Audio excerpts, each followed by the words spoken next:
Cube Radio. Salut, c'est Charles Tran avec l'équipe dans 5 minutes. On s'intéresse aux sciences, à l'histoire et à l'actualité. Aujourd'hui, on parle d'intelligence artificielle. Bonjour. Plus artificielle qu'intelligente, en fait. Quelle carte à jouer est la reine des montagnes? La dame de pique. Même pas très futée pour le moment. Ce sont les membres d'une équipe Google qui m'ont créé. Avec Siri ou Google Home, à part des recherches sur Wikipédia, allumer la musique, donner la météo ou des réponses préprogrammées à des questions un peu nounounes, on n'a pas affaire à de la très grande intelligence, là. Et ça risque de rester comme ça un petit moment, tout simplement parce que l'intelligence artificielle, c'est ça, elle est artificielle. Saviez-vous que lorsque vous effectuez une opération sur Internet et qu'on veut vérifier que vous n'êtes pas un robot, on vous demande d'identifier des ponts, des flux de circulation sur une série de photos, les fameux reCAPTCHA. En fait, on fait plus que vérifier que vous êtes un humain. On vous fait travailler, vous aidez les robots à apprendre des choses sur le monde réel. Ben oui. Ils savent pas grand-chose finalement, les robots. Il faut tout leur montrer, les dresser un peu comme des petits animaux de compagnie ou à la rigueur des petits-enfants. Une voiture qui se conduit toute seule, elle doit pouvoir reconnaître une rue, faire la différence entre un trottoir et une entrée de garage, ou entre le rouge d'un feu arrière de voiture ou le rouge d'un feu de circulation. Et ça, c'est nous, les humains, qui lui apprenons un peu tous les jours, grâce au reCAPTCHA, mais aussi avec à peu près chaque action qu'on pose sur Internet, réseaux sociaux ou applications qu'on utilise. Et ce travail, en plus, on le fait gentiment, gratuitement, au profit des géants du web, les GAFA et autres.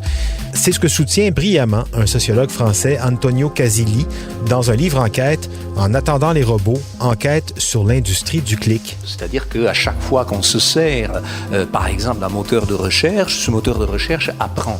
À chaque fois qu'on utilise une application, cette application s'améliore, se calibre, s'adapte à nos usages, s'adapte à nos vies. Chaque fois qu'on clique, like, réaction, qu'on tag sur les réseaux sociaux, on produit des données qui sont ensuite raffinées puis utilisées par des algorithmes divers pour apprendre à décoder les comportements d'utilisateurs.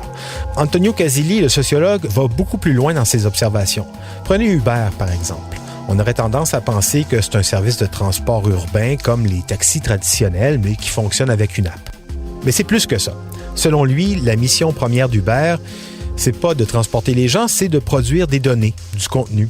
C'est-à-dire qu'un chauffeur Uber, on passe tout au plus 40% de son temps à conduire. Le reste du temps, 60% donc presque, il le passe sur l'application Uber. Et l'application Uber est le nerf de la guerre, c'est-à-dire est vraiment le véritable producteur de valeur pour Uber.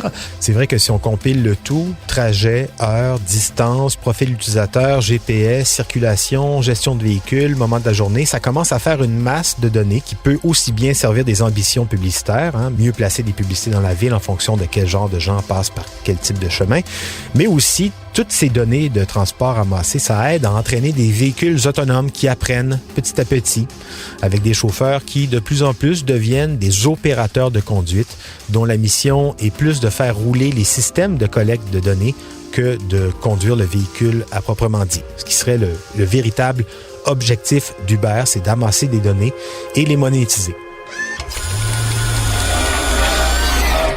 Autre exemple, Amazon, chaque page, chaque lien cliqué, chaque commande passée, ce sont autant de données qui servent l'entreprise à connaître un peu plus nos goûts, nos désirs, nos envies. Mais plus que ça, une filiale d'Amazon, Amazon Mechanical Turk, le turc mécanique, dont le nom vient d'un canular, un faux robot turc qui était en fait un homme déguisé en robot qui jouait aux échecs au 18e siècle. Amazon Mechanical Turk se spécialise dans le micro-travail. On appelle ça aussi du crowdsourcing, c'est plus vendeur comme terme. Vous êtes entrepreneur, vous avez une série de tâches répétitives à faire. La traduction de texte, de fragments de texte, la transcription, l'identification, le classement de fichiers audio, vidéo, de la modération de contenu, un renommage de fichiers en grande quantité. Amazon envoie ces tâches que l'intelligence artificielle ne peut pas encore bien faire à des gentils travailleurs chez eux en Malaisie, en Indonésie, en Inde, qu'il paie avec des miettes de fragments de peanuts et fait remonter ces données comme par magie dans votre disque dur. Un travail invisible que plusieurs économistes qualifient sans hésiter aujourd'hui d'esclavagisme moderne. À 1-2 scènes la tâche, effectivement, on a tendance à les croire. Tout ça pour dire qu'au-delà du discours très futuriste entourant l'intelligence artificielle et ses belles promesses, il y a avant tout des gens, nous tous, qui sommes en train de montrer aux machines à tranquillement se passer de nous. C'était en 5 minutes.